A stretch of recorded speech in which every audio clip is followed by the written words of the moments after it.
Saudara terkasih dalam Kristus Yesus, khotbah kita pada minggu hari ini tertulis dalam 2 Raja-Raja pasal 23 ayat 1 sampai ayat 14. Demikian firman Tuhan. Sesudah itu, raja menyuruh orang mengumpulkan semua tua-tua Yehuda dan Yerusalem. Kemudian pergilah raja ke rumah Tuhan dan bersama-sama dia semua orang Yehuda dan semua penduduk Yerusalem, para imam, para nabi, dan seluruh orang awam, dari yang kecil sampai yang besar. Dengan didengar mereka, ia membacakan segala perkataan dari kitab perjanjian yang ditemukan di rumah Tuhan itu. Sesudah itu berdirilah raja dekat tiang dan diadakannyalah perjanjian di hadapan Tuhan untuk hidup dengan mengikuti Tuhan dan tetap menuruti perintah-perintahnya, peraturan-peraturannya, dan ketetapan-ketetapannya dengan segenap hati dan dengan segenap jiwa, dan untuk menepati perkataan perjanjian yang tertulis dalam kitab itu. Dan seluruh rakyat turut mendukung perjanjian itu. Raja memberi perintah kepada imam besar Hilkiah dan kepada para imam tingkat 2 dan kepada para penjaga pintu untuk mengeluarkan dari bait Tuhan segala perkakas yang telah dibuat untuk Baal dan Asyera dan untuk segala tentara langit. Lalu dibakarnyalah semuanya itu di luar kota Yerusalem, di padang-padang Kidron, dan diangkutnyalah abunya ke Betel. Ia memberhentikan para imam dewa asing yang telah diangkat oleh raja-raja Yehuda untuk membakar korban di bukit pengorbanan di kota-kota Yehuda dan di sekitar Yerusalem, juga orang-orang yang membakar korban untuk Baal, untuk dewa matahari, untuk dewa bulan, untuk rasi-rasi bintang, dan untuk segenap tentara langit. Dibawanyalah tiang-tiang berhala dari rumah Tuhan keluar kota Yerusalem ke sungai Kidron, lalu dibakarnya di situ dan ditumpuknya halus-halus menjadi abu, kemudian dicampakkannya abunya ke atas kuburan rakyat jelata. Ia merobohkan petak-petak peluncuran bakti dan yang ada di rumah Tuhan, tempat orang-orang perempuan bertenun sarung untuk Asyera. Disuruhnyalah datang semua imam dari kota-kota Yehuda, lalu ia menajiskan bukit-bukit pengorbanan, tempat para imam itu membakar korban dari Geba sampai Berseba. Dirobohkannyalah pula bukit-bukit pengorbanan di pintu-pintu gerbang yang ada dekat lubang pintu gerbang Yosua, penguasa kota itu, yang ada pada sebelah kiri kalau orang memasuki pintu gerbang kota itu. Tetapi para imam bukit-bukit pengorbanan itu tidak boleh naik ke mezbah Tuhan di Yerusalem. Hanya mereka boleh memakan roti yang tidak beragi di tengah-tengah saudara-saudara mereka. Ia menajiskan juga Tofet yang ada di lembah Ben Hinnom, supaya jangan orang mempersembahkan anak-anaknya sebagai korban dalam api untuk dewa Moloch. Dibuangnyalah kuda-kuda yang ditaruh oleh raja-raja Yehuda untuk dewa matahari di pintu masuk ke rumah Tuhan dekat bilik Natan Melek, pegawai istana, yang tinggal di gedung samping. Juga kereta-kereta dewa matahari dibakarnya dengan api. Mesbah-mesbah yang ada di atas sotoh, tempat peranginan Ahaz, yang dibuat oleh raja-raja Yehuda, dan mesbah-mesbah yang dibuat Manasye di kedua pelataran rumah Tuhan dirobohkan oleh raja dan diremukkan di sana, lalu dicampakkannya abunya ke sungai Kidron. Bukit-bukit pengorbanan yang ada di sebelah timur Yerusalem, di sebelah selatan bukit kebusukan, dan yang didirikan oleh Salomo raja Israel untuk Asitoret, dewa kejijikan sembahan orang Sidon, dan untuk Kamos, dewa kejijikan sembahan Moab, dan untuk Milkom, dewa kekejian sembahan orang Amon, dinajiskan oleh raja. Ia memecahkan tugu-tugu berhala dan menebang tiang-tiang berhala, lalu ditimbuninya tempat-tempat itu penuh dengan tulang-tulang manusia. Demikian firman Tuhan. Saudaraku terkasih dalam Kristus Yesus, ada sepasang suami istri yang akan menjual rumah mereka karena mereka sangat membutuhkan biaya pengobatan. Tetapi sang istri keberatan jika rumah tempat mereka tinggal selama itu harus dijual. apalagi dengan harga yang miring atau harga murah. Tapi terpaksa harus mereka jual. Namun mereka membuat kesepakatan dengan si pembeli rumah tersebut. Mereka katakan seperti ini kesepakatannya. Kami mau menjual rumah ini dengan harga murah, tapi dengan satu syarat. Paku yang ada di tiang pintu depan rumah jangan diambil, dan itu tetap menjadi milik kami. Lalu si pembeli rumah tersebut, dia berpikir, nggak masalah. Hanya sebatang paku saja kok. Yang penting rumah itu menjadi milik kami. Rumah itu bagus, apalagi harganya juga dijual dengan harga murah. Maka mereka menyetujui. Dengan catatan, paku di atas pintu rumah itu menjadi milik si pemilik rumah yang lama. Maka rumah itu resmi terjual. Namun, beberapa tahun kemudian, si pemilik rumah yang lama, dia menginginkan kembali rumah itu untuk dia beli untuknya. Tetapi pemilik rumah yang baru, dia tidak mau menjualnya. Karena dia sudah nyaman di rumah itu. Dia sudah mencintai rumah tersebut. Dia tidak mau menjualnya kembali. Akhirnya si pemilik rumah yang lama melakukan siasat licik. Paku yang ada dalam rumah tersebut, di depan pintu rumah tersebut yang masih menjadi miliknya, ia jadikan sebagai alatnya. Ia gantungkan bangkai tikus di paku tersebut, dan itu berlangsung beberapa saat lamanya.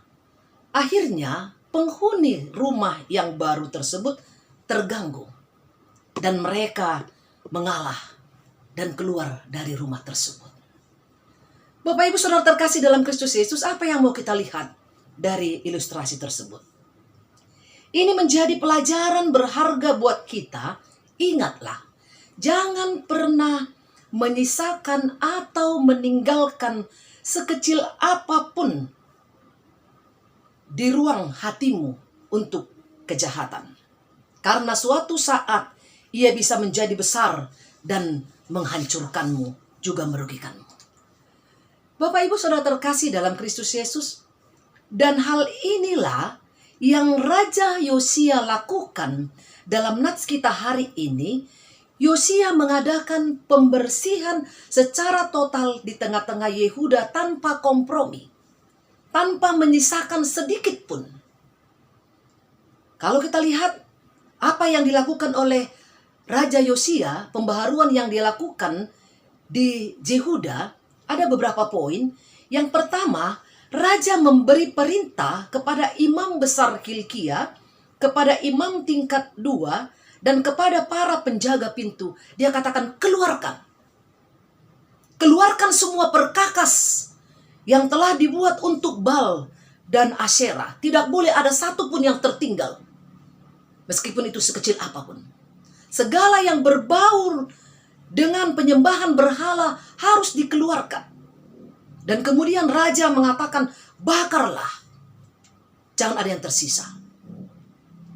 Yang kedua, yang Raja Yosia lakukan, mengeluarkan tiang-tiang berhala dari rumah Tuhan keluar kota Yerusalem, lalu dibakarnya dan abunya dicampakkan ke atas kuburan rakyat jelata. Dalam ayat 6 kita lihat.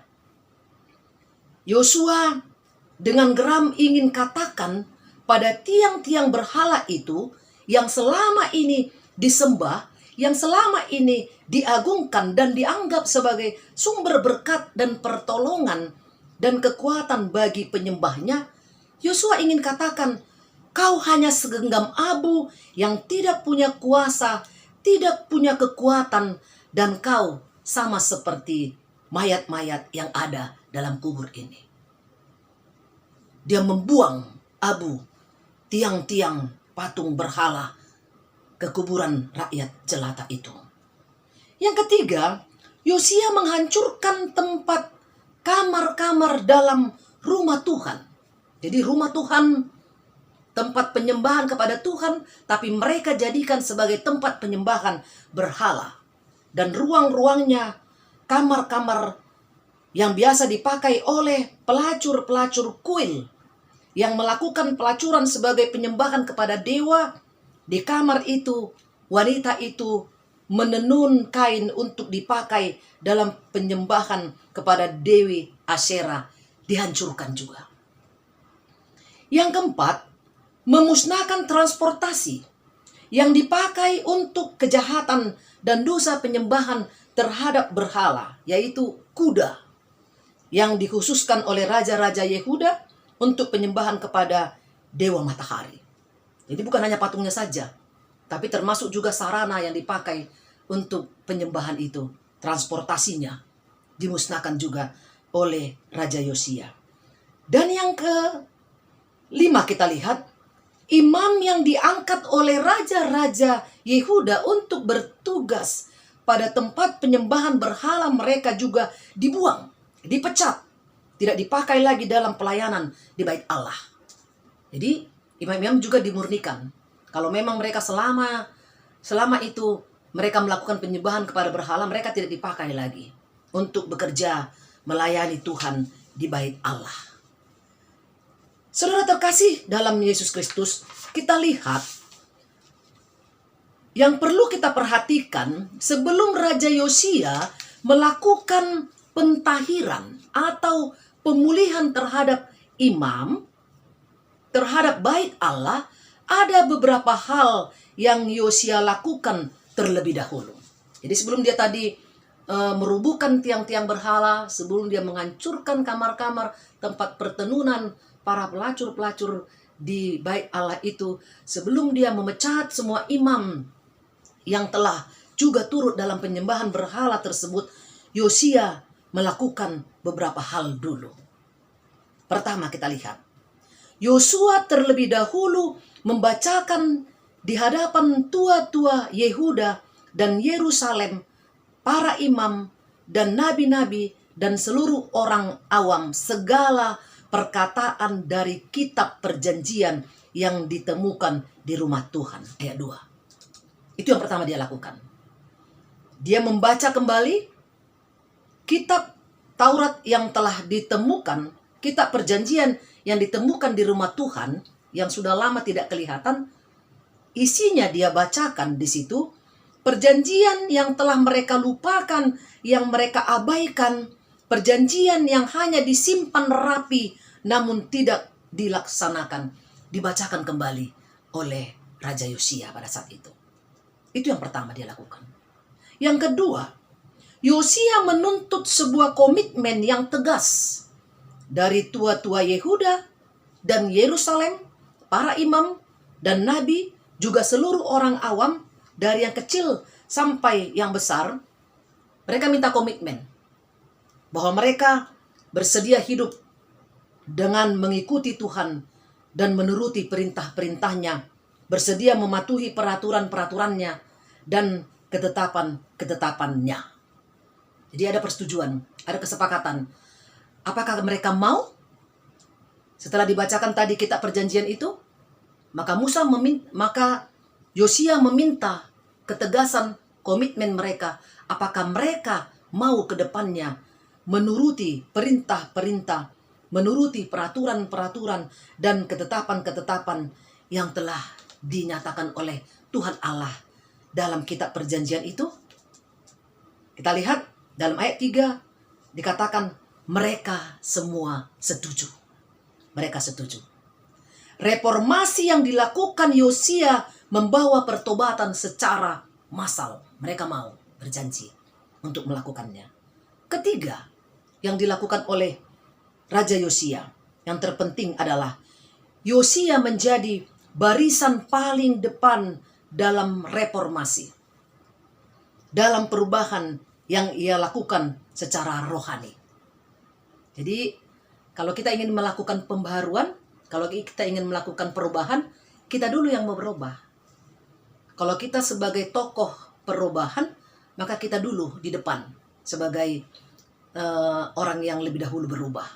Bukan orang lain yang kita ajak untuk berubah, tapi kita tidak berubah. Dalam ayat 25 kita lihat, dikatakan ia lebih dahulu berbalik kepada Tuhan dengan segenap hati, segenap jiwa, dan dengan segenap kekuatannya. Raja Yosia tidak tetap tinggal dalam penyembahan berhala bersama kakek dan ayahnya yang merupakan raja berhala tersebut. Itu hal yang sungguh luar biasa. Dan kita lihat juga bahwa dia juga menajiskan Tofet. Dia tidak menyetujui itu. Tempat penyembahan berhala, yaitu tempat persembahan atau mempersembahkan anaknya sebagai korban dalam api untuk dewa Moloch. Itu dia najiskan. Dia tidak setuju itu. Jika orang ingin memperoleh berkat dari dewa-dewa atau dari berhala-berhala, mereka mempersembahkan anak mereka pada korban bakaran dalam api. Karena mereka pikir dengan itu mereka dapat memperoleh berkat dalam kehidupan mereka dari dewa sembahan mereka. Bapak Ibu Saudara terkasih dalam Kristus Yesus, yang paling menarik kita lihat dalam perubahan yang dilakukan oleh Raja Yosia adalah kebijakan, yaitu pemberlakuan kembali perayaan Paskah yang sudah puluhan tahun tidak pernah mereka laksanakan. Raja Yosia katakan, Paskah harus dilaksanakan setiap tahunnya untuk mengucap syukur atas berkat dan penyertaan Tuhan dan keselamatan yang telah Tuhan berikan pada mereka. Jadi bukan berhala mereka itu yang harus mereka sembah. Bukan dewa-dewa mereka itu yang harus mereka sembah. Tapi mereka harus menyembah Tuhan dalam kehidupan mereka. Bapak Ibu Saudara terkasih dalam Kristus Yesus, mari kita belajar dari kehidupan Yosia. Mari belajar dari kehidupan Yosia. Ia benar-benar memakai waktu dan hidupnya. Ia tetap hidup dengan takut akan Tuhan. Dari usia belia sampai dia usia dewasa. Yosia adalah cucu dari seorang raja penyembah berhala, Manasye. Itu kakeknya, opungnya. Kakek dari Yosia adalah seorang raja, tapi dia penyembah berhala. Yosia juga adalah anak dari seorang raja, tapi penyembah berhala juga, yaitu Amon. Raja Amon, itu ayahnya. Kalau orang kita bilang, dalam bahasa Batak sering dikatakan dang dau tu bisian bonana. Yang artinya, biasanya kalau orang tuanya seorang penjahat, anaknya juga pastilah ikut jadi jahat. Itu yang dikatakan. Atau sebaliknya, kalau orang tuanya baik, pastilah anaknya juga ikutan menjadi orang baik. Namun berbeda dengan Yosia, meski kakeknya, meski ayahnya, sebagai orang nomor satu, sebagai penyembah berhala, sebagai orang yang memerintahkan untuk menyembah berhala, tapi Yosia sebaliknya, ia tampil sebagai orang nomor satu paling depan untuk mengobrak-abrik, menghancurkan praktik penyembahan berhala. Bukan hanya patung-patungnya, bukan hanya kendaraannya yang ia hancurkan, yang ia bersihkan, tapi para pelakunya, imam, juga ia bersihkan dari bait Allah. Kita bisa bayangkan bagaimana tantangan besar yang harus dihadapi oleh Raja Yosia. Meskipun dia seorang raja, dia harus menghadapi imam-imam yang selama ini bekerja sama bersama dengan kakeknya, bersama dengan ayahnya untuk menyembah berhala. Dia harus berdiri menentang mereka. Tidak setuju pada penyembahan berhala. Tentu dia harus menghadapi perlawanan pada saat itu. Kedua, kita lihat Yosia mulai memerintah menjadi raja di usia 8 tahun. Dan memiliki kualitas rohani. 8 tahun. Masih anak-anak sekolah minggu. Dia sudah menjadi raja. Setelah ayahnya Amon meninggal. Ia melakukan apa yang benar di mata Tuhan. Hidup seperti Daud, bapa leluhurnya. Dan tidak menyimpang ke kanan atau ke kiri. Ia tidak hidup seperti kakeknya dan ayahnya. Tapi dikatakan ia hidup seperti Daud, bapa leluhurnya. Usia 8 tahun. dia sudah hidup sesuai dengan apa yang diinginkan Tuhan, melakukan apa yang benar di mata Tuhan. Di usia 16 tahun, ia mulai mencari Allah. 2 Tawari 34 ayat 3. Bersama dengan keyakinannya bahwa Tuhanlah yang telah memberikan kehidupan kepadanya, dia berdiri menentang penyembah-penyembah berhala dan menghancurkan berhala tersebut. Sekarang pertanyaan buat kita. Jika Raja Yosia dalam usia 8 tahun menjadi raja dan mencari Tuhan, jika di usia 16 tahun dia juga sudah melakukan apa yang benar di mata Tuhan, pertanyaan buat kita, bagaimana dengan anak-anak kita di zaman now, zaman sekarang? Usia 16 tahun, apa yang mereka cari? Anak-anak sekarang dalam usia 16 tahun, kebanyakan mereka mencari kesenangan dunia, mencari kesenangan diri sendiri, mencari jati diri, siapa aku sebenarnya, sehingga mereka sering memberontak kepada orang tua jika keinginan mereka tidak terpenuhi. Mereka menentang, yang penting mereka bahagia, keinginan mereka tercapai, meskipun tidak sesuai dengan kehendak orang tua dan tidak sesuai dengan kehendak Tuhan. Dan hasilnya hidupnya berantakan, tidak karu-karuan, semakin jauh dari keinginan Tuhan. Itulah yang terjadi. Maka kita harus belajar dari Raja Yosia. Yang ketiga, pada tahun ke-12 katanya, pemerintahan Raja Yosia, berarti dia usianya 20 tahun. Raja Yosia pada usia 20 tahun, ia mentahirkan Yehuda dan Yerusalem menjadi toko perubahan bagi orang lain. Menjadi toko perubahan bagi orang lain. Bukan hanya bagi diri sendiri. Tapi dia tampil menjadi toko perubahan bagi orang lain di usia muda. Bagaimana kita saat ini? Mungkin kalau orang-orang kita sekarang diajak untuk menjadi toko perubahan, untuk menentang perbuatan dosa dan perbuatan jahat di sekitar kita, mungkin kita akan bilang, unang majuau ba? Karena metuai ma jo. Unang majuau, anon suguro hana mamering. Paula sota taida doi. Paula sota bigido akan naso tinggani. Doa kalan asing. Kita membiarkan. Tapi Yosia dalam usia 20 tahun menjadi berkat dan keselamatan di usia yang masih muda. Bagaimana dengan kita? Sudahkah kita menjadi tokoh pembaru di tengah-tengah kehidupan kita dengan usia kita pada saat sekarang ini? Di usia kita saat ini, sudahkah kita melakukan perubahan yang baik untuk diri kita sendiri dulu dan juga mengajak orang lain untuk berubah? Jangan menunda-nunda waktu untuk mencari kehendak Tuhan. Dan melalui Raja Yosia dapat kita lihat bahwa Tuhan memakai siapa saja untuk menjadi saluran berkat-Nya, alat-Nya, tanpa memandang usia, saat Tuhan ingin memakai kita untuk melayaninya, untuk melakukan perubahan, menjadi tokoh pembaharu, untuk menghancurkan sarang-sarang kejahatan dan dosa, menghancurkan ketidakadilan dan ketidakbenaran yang ada di sekitar kita. Saudara terkasih dalam Kristus Yesus, topik minggu kita pada hari ini, reformasi spiritualitas. Reformasi artinya perubahan terhadap suatu sistem yang telah ada pada suatu masa. Tujuan reformasi biasanya memperbaharui tatanan. Spiritualitas yaitu tentang hubungan kita dengan Sang Pencipta kita, dengan Tuhan. Bagaimana kedekatan kita kepada Tuhan.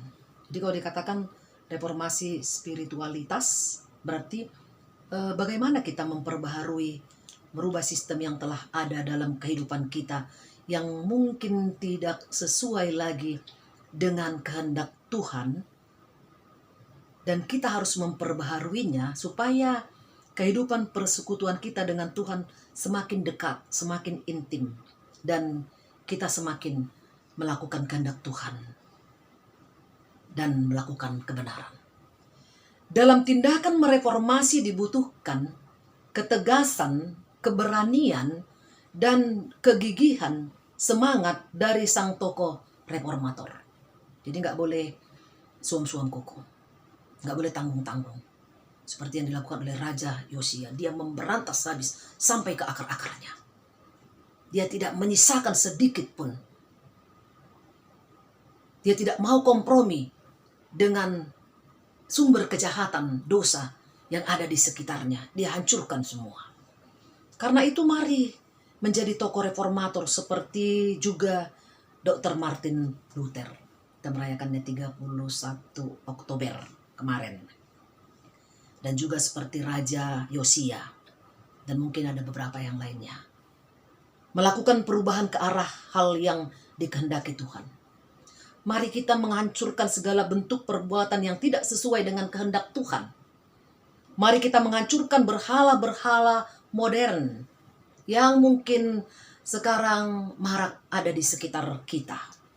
Seperti orang yang masih mempercayakan hidupnya kepada jimat, kepada penjaga badan atau penjaga rumah, kepada pelet, pemanis atau pelaris dagangan atau usahanya, atau mungkin dia menyerahkan kehidupannya, mempercayakan kehidupannya kepada harta, jabatan, dan lain sebagainya. Bagaimana kita untuk menghancurkan berhala-berhala seperti itu pada saat ini? Kita harus maju di depan, mengingatkan mereka. Dan jangan pernah menyisakan dosa dan kejahatan sekecil apapun itu. Jangan ada yang sayang untuk membuang kejahatan dan dosa yang ada dalam dirinya. Misalnya dia punya kejahatan 5, buang aja dulu 4, 1 lagi simpan dulu, gak apa-apa itu. Dia punya dosa ada 3, yang 2 tobat dulu lah, yang 1 gak usah dulu tobat, biar aja dulu tahun depan dulu, tunggu tua dulu, dan lain sebagainya. Jangan. Karena jika kita memberi ruang hati kita menyimpan hal-hal yang tidak berkenan pada Tuhan, pada kehendak Tuhan, jika kita menyimpan sedikit saja kejahatan dan ruang untuk dosa, maka suatu saat ia akan menjadi besar, menguasai, mengatur, dan akan merusak jalan hidup kita kepada kebinasaan. Dia akan membawa kita kepada kebinasaan. Bapak Ibu Saudara terkasih dalam Kristus Yesus, melalui khotbah ini mari kita renungkan kembali bagaimanakah ketaatan kita kepada Taurat atau pada firman Tuhan yang telah kita terima atau yang telah kita dengar. Apakah hanya tersimpan rapi dalam hati kita? Kita mengetahui ketetapan-ketetapan Tuhan. Kita tahu semua peraturan-peraturan Tuhan. Kita tahu semua dan tahu banyak perintah-perintah Tuhan tentang kebaikan. Tapi kita tidak melakukannya. Seperti yang dilakukan oleh Yehuda. Telah menerima Taurat Tuhan yang disampaikan kepada Musa. Tapi Taurat itu hanya disimpan rapi, jauh. Sehingga mereka tidak membukanya, tidak membacanya. Dan ketika mereka memperbaiki bait Allah, di situ mereka baru menemukan kembali Taurat itu. Dan di situ mereka baru tahu, Yosia tahu bahwa sudah banyak sekali pelanggaran-pelanggaran yang dilakukan oleh nenek moyangnya, dilakukan oleh kakeknya, yang dilakukan oleh ayahnya dalam kehidupannya. Jadi bagaimana kita ketika kita telah mengetahui perintah Tuhan, ketika kita telah mengetahui aturan-aturan Tuhan dan ketetapan-ketetapan Tuhan, jangan hanya disimpan dalam hati. Karena ada beberapa orang yang mengatakan, anggo kata ni dibatai nga boy susudi waktu sih nga ibagasan rohak boy manggulahod mahol. Itu yang perlu kita lihat. Apakah kitab suci atau Alkitab yang ada pada kita hanya sebagai pajangan saja yang tak pernah dibuka apalagi dibaca? Tapi Raja Yosia mengingatkan kita pada hari ini, buka, baca, dan lakukan itu supaya kita beroleh keselamatan, supaya kita tahu tuntunan Tuhan setiap hari kepada kita, supaya kita tahu menjauhkan diri kita dari dosa dan kejahatan, supaya kita tidak jatuh kepada penyembahan berhala yang membuat hati Tuhan marah dan yang membuat Tuhan berkeinginan untuk menghukum kita. Tapi buatlah hati Tuhan itu senang dalam kehidupan kita dengan kita melakukan ketetapan-ketetapan dan peraturan-peraturannya. Yang kedua, melalui kisah Yosia kita bisa lihat bahwa anak seorang raja penyembah berhala dapat selamat. Dia selamat. Bahkan dia menyelamatkan juga kehidupan orang lain secara massal. Karena apa? Karena ia tidak turut mengikuti jalan dan tindakan yang kakeknya lakukan, yang ayahnya lakukan dalam kehidupan mereka. Demikian juga dengan kita saat ini. Ingatlah, sejahat apapun nenek moyang kita, orang tua kita, sebesar apapun dosa yang telah mereka perbuat, seberat apapun perlakuan mereka, perbuatan mereka, jika kita sebagai anak, sebagai keturunannya tidak ikut terlibat dan tidak ikut hidup di dalam kejahatan dan dosa mereka tersebut, maka kita pasti akan selamat. Dan kita bahkan bisa menyelamatkan orang lain dengan mengingatkan mereka dan membantu mereka, menolong mereka untuk keluar dari dosa dan kejahatan tersebut. Jadilah tokoh pembaharu dan jadilah orang yang dapat menjadi berkat bagi orang-orang di sekitarnya, supaya kita selamat dan orang-orang di sekitar kita juga beroleh selamat, terlepas dari hukuman Tuhan karena dosa dan kejahatan mereka. Amin. Kita bersatu dalam doa. Terima kasih Bapa di surga, kami dapat mendengarkan firman-Mu. Kiranya Tuhan tolong kami untuk menjadi tokoh reformator, melakukan pembaharuan dalam diri kami dan juga pada orang di sekitar kami, supaya kami senantiasa hidup dalam ketetapan-ketetapan dan perintah-perintah-Mu. Dalam Kristus Yesus terimalah doa kami. Amin.